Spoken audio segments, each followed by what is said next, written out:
Things are getting heated and fireworks are going off between John Gotti Jr. and Sammy Gravano. We have some information now that challenges what we thought we knew about the mob for the past 40 years, and both sides are calling the others liars and worse. What in the wide, wide world of mob tubes going on here?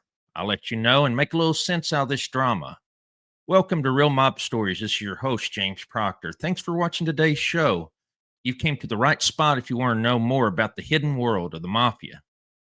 Please do me a favor, hit the like button if this is your first time watching, or if you haven't done so, please subscribe to the channel so you'll never miss another episode of Real Mob Stories with James Proctor. Without further delay, on to our feature presentation. So why is John Gotti Jr. such a lightning rod of controversy? You know, the Patrick Bet David interview brought out a lot of surprises, and it also triggered quite a few people. What is it about John Gotti Jr. that gets people so worked up? And why I am attacked if I say anything good about John Gotti Jr. So we're going to talk about the interview with Patrick Bet David and talk about what I thought was the biggest surprise on this thing. You know, honestly, I was very surprised at how open John Gotti Jr. was in this 3.5-hour interview. You know, I wasn't expecting this thing to go on for 3.5 hours. That was a big surprise, and everything came together really quickly. And I think Patrick Bet David really played this smart, because one of the things you always have to do is once you get one of these people in for an interview, you get that interview done as soon as possible before they change their mind. Because, you know, I've had that happen. You know, people say, hey, you know, I'm going to come on, let's do an interview. And, you know, I wait, say, okay, we'll do it next week or whatever, or 2 weeks from now. And what ends up happening is they either change their mind or something happens. So he played it really smart. I thought that was a good interview. You know, the premiere, you know, he's got to work on the chat room. He's got what, 3 or 4 million subscribers. He's got to do a better job managing that chat and not letting, you know, these dumbasses go in there and just flood it with spam and all that. But besides that, you know, I thought it was good. And I thought that Patrick probed into a lot of areas that John Gotti Jr. wasn't comfortable about. But biggest surprise is what was talked about regarding Sammy Gravano, you know, revealing that Sammy should have been clipped, something we talked about last time. You know, to be honest, I'm actually surprised that Patrick Bet David put a clip out there with that. He actually put a short, talking about John Gotti Jr. saying that Sammy Gravano should have been clipped. And I thought that Patrick and Gravano were close, were friends. So things may not be that good anymore. We saw what happened to Jeff Nadeau when you know, Jeff said a couple of things that Sammy didn't like, you know. So, you know, but I don't think Sammy will go after Patrick too much, because, you know, he realizes how big Patrick Bet David is. You know, you can't really get much bigger than that unless you went on with Rogan or something like that. So, you know, but I'm sure Sammy wasn't too happy about you know, how that interview went. And so, but the other thing that really surprised me was the Paul Castellano hit. Yesterday was the 39th anniversary of the Paul Castellano hit. I actually did a couple of shorts on it. I showed one that was based on, I believe, CBS Channel 7, I think, where they did it. This was like the day after the hit, and they were talking about it. I thought it was a pretty interesting, you know, clip. And then, you know, I talked about the 4 shooters, alleged 4 shooters, and who they were. But, you know, the thing is, everything that we know about that hit has really came from Sammy Gravano. Sammy talked about it in the trial against John Gotti. He also, you know, brought it up in detail in the book Underboss, and, you know, through his podcast, Our Thing podcast, Sammy has talked about. And that story has always been that Sammy Gravano and John Gotti were together in the car, and they were monitoring everything from a distance. And the hit takes place, and they drive by the bodies. And I guess John Gotti was driving, and Sammy was saying, "Hey, yeah, they're done, they're dead." And then that's what we've always been told. But now we're hearing from John Gotti Jr. that Sammy wasn't even around. He was not in the car. He wasn't around on the hit. So I'd never heard that before. And, I'd always question a little bit about Sammy Gravano and how he would be in the car with John Gotti. And we'll talk about that. There are some reasons why I thought that was a little bit unusual. But at the same time, what John Gotti Jr. said was that it was Bobby Boriello that was in the car with John Gotti. And so let's break all of this down, and let's just go with the scenario that John Gotti Jr.'s telling the truth. Okay.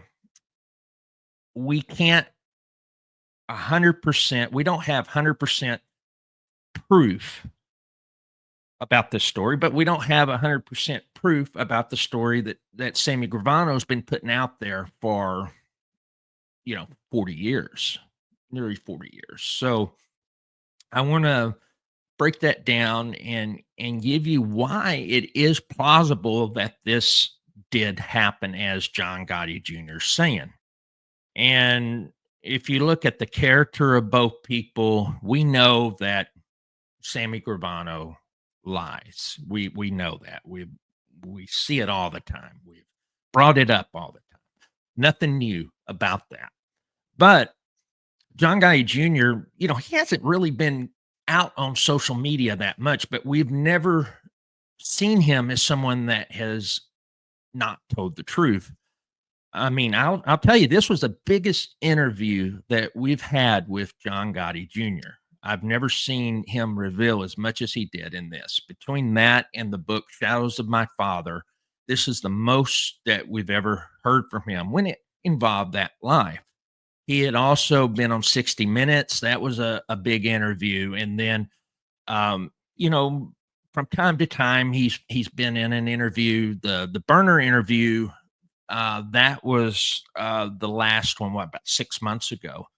And, I thought it was pretty good, but he didn't really shed a lot of new ground, in my opinion. If you've read the book, if you know the story, then you didn't really learn too much. But I think if you look at this Patrick Bet-David interview, you will see that a lot of new things came out. All right, so let's start about the Paul Castellano hit and let's go with the premise that John Gotti Jr. is telling the truth. That story is the accurate story, and that the story that Sammy Gravano has talked about the last 40 years isn't true. So here's why it could be plausible. And then this is why I've always had a problem with this story of Sammy Gravano being in the car with John Gotti. So John Gotti, even by this time, he was a capo regime. He was already a captain of the Queen's crew. He really didn't know Sammy that much. They met, I believe, the first time in 77, something like that. So, I mean, obviously they knew each other, but Sammy was out of the Brooklyn area, John Gotti from Queens. And the one that really brought everything together on this Paul Castellano hit was Frank DeCicco. Frank DeCicco was well respected by all the different people. So he had connections with the factions. I wouldn't say the factions, but the crews in Brooklyn, the crews in Queens, also the crews in the Bronx. And so he was, in my opinion, the key person, because he was someone that was well respected by both the old timers and, the young Turks. And I think without Frank DeCicco being able to, facilitate all these people coming together, the fist as they called it, this would not have happened. And Sammy Gravano was a soldier. He was not, he was in Tato Orello's crew at the time. He was making money. He was involved in construction, all of that.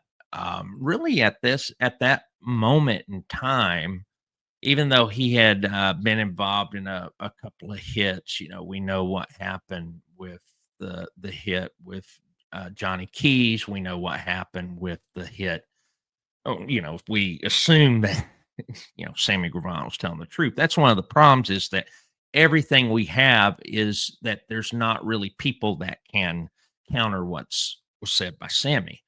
But we know that he actually had taken people out. And so I think that the reason Frank DeCicco brought Sammy into the conspiracy, was what happened with the brother-in-law, Nicholas Shabetta, because Frank DeCicco was involved in that. He knew what was going on. And so he figured that, and this happened, I don't know, about 7, 8 years before the hit. And so I think that Frank DeCicco realized or thought that Sammy would probably be willing to favor a regime change. So that, that made a lot of sense. And going back to John Gotti, he always had a driver. He was a capo at that time. Bobby Boriello was both a close friend and a driver for John Gotti for years. And it would have made sense that Gotti would have trusted.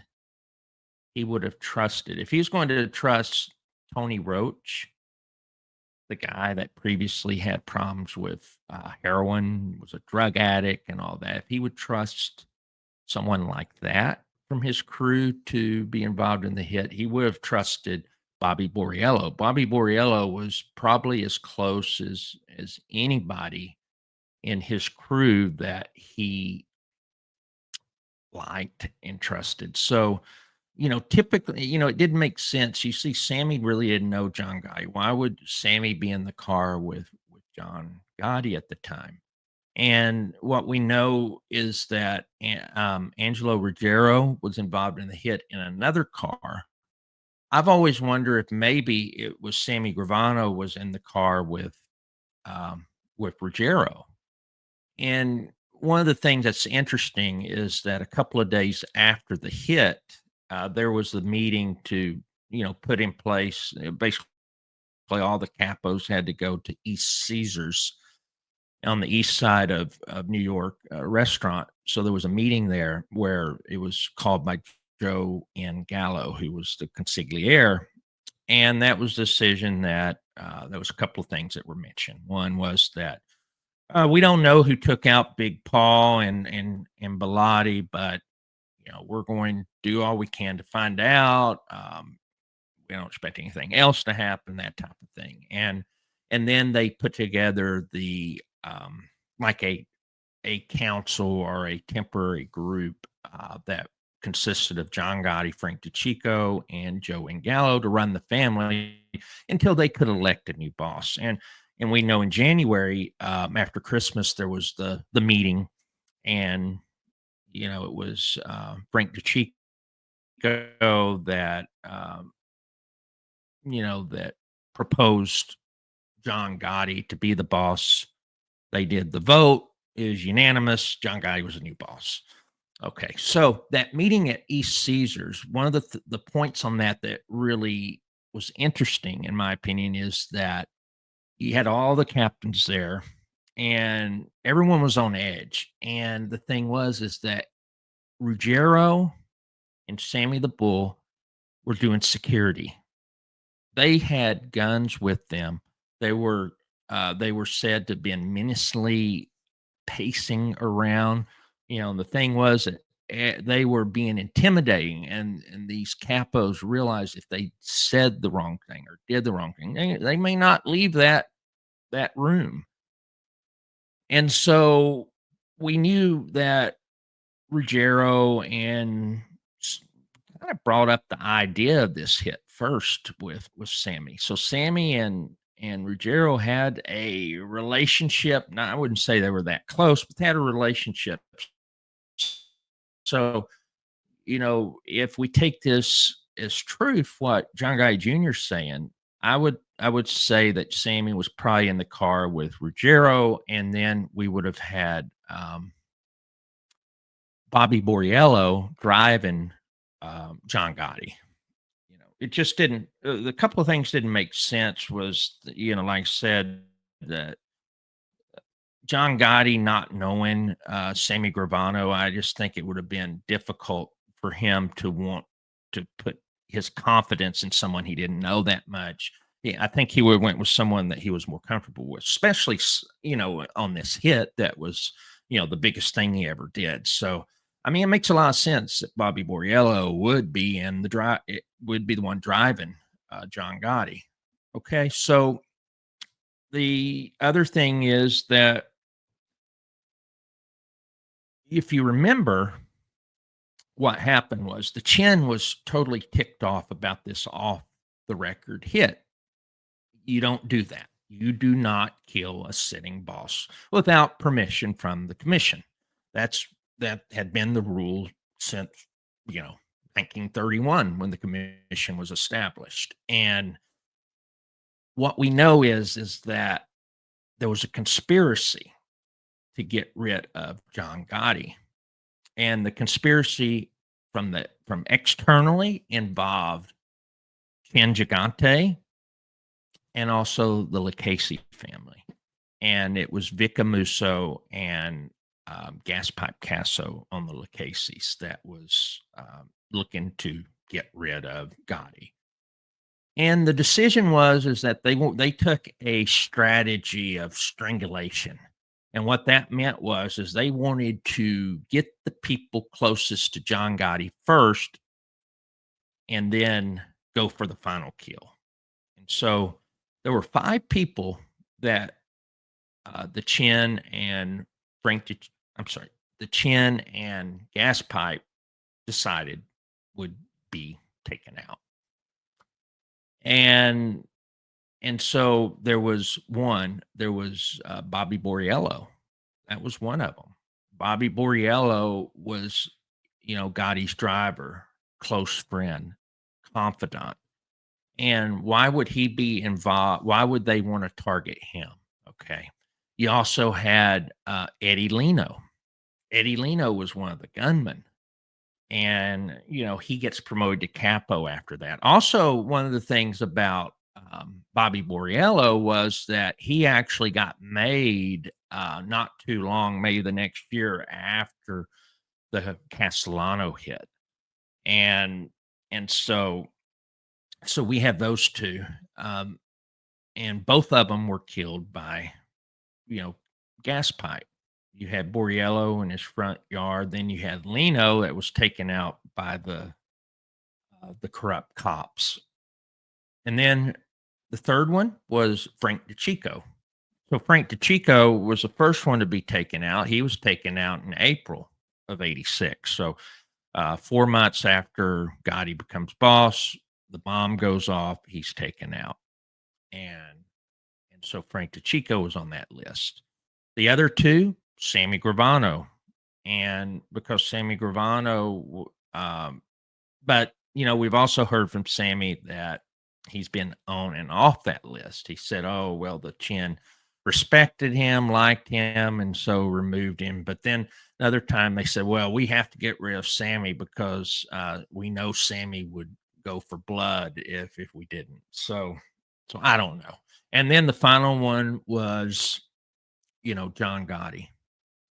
And so why was Bobby Boriello on that list if he wasn't involved in this conspiracy? He had to have had knowledge. He had to have something. Why was he, put in on that conspiracy? If he had nothing to do with it, if he didn't do anything, I don't think that Chin would have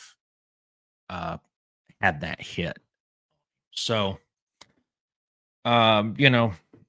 is it possible? Yeah. I mean, I'd always had those questions about Gravano and And so, I mean, we don't have proof, obviously. The people that could give us proof are people like Corneglia. John Corneglia could give us proof, but he's not going to talk. We still have Joe Watts alive. He could give. He might know. He was involved in this group. But most of the people are gone, and it seems like all the history we've gotten has always been from Sammy Gravano on this. So, I think it's worth considering. Do you think we'll ever know for sure? No. So I think it's up to all of us. And it's our opinion. What do we think? I think, yeah, that's probably true what John Guy Jr. is saying. He's never been one to really lie, in my opinion, but that's just me. All right. So now what's interesting is that yesterday you see Gravano with Ruggiano, Anthony Ruggiano. And, they're like the best friends forever now. They're besties. And, it's just kind of funny seeing them together.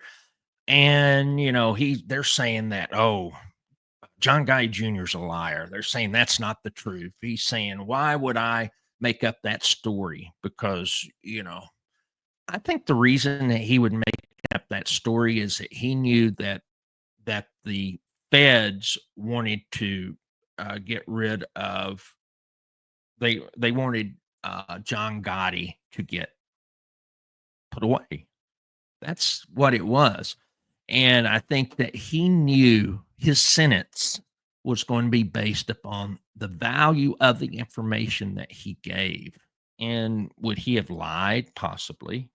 Who would have, would they been able to prove otherwise? The government, the only thing they cared about was getting this case. And I'll tell you this, I think the government stepped over the line. They got too close to Gravano. Gravano took advantage of that friendship. They developed a friendship with some of those guys, and it was not good to see the government getting in bed with Sammy Gravano. But they just were so just overwhelmingly happy that they had Gravano as an informant that was going to be able to put away who they considered enemy number one, John Gotti.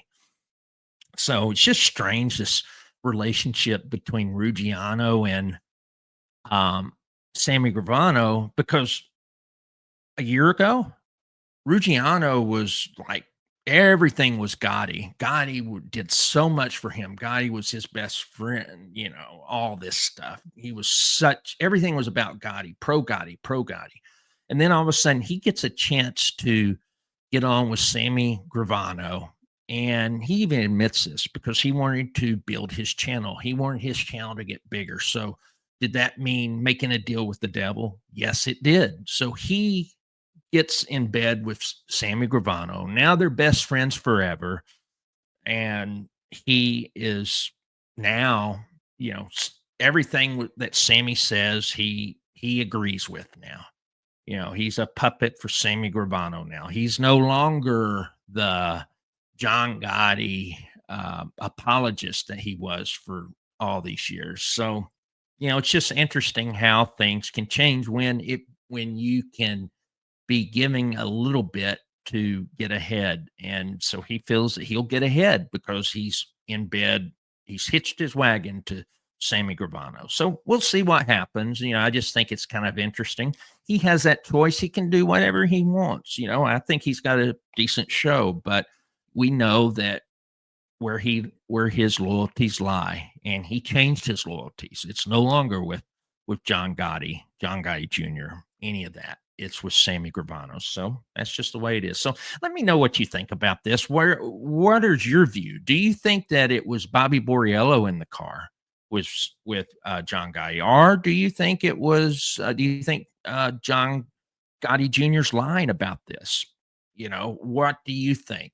John Gotti Jr. said that John Gotti himself told him this story. He always said it was just a total fabrication that Sammy Gravano was in the car with him that day of the Castellano hit. So, who do you believe? What do you think about that? What do you think of the relationship between Ruggiano and Sammy Gravano? Do you think it's a little bit unusual, how he shifted his loyalties like that and so fast when he got an opportunity? So, with that said, I hope everyone has a great rest of your week. We'll get another show out towards the end of the week. Until next time, take care, stay safe, and God bless you always.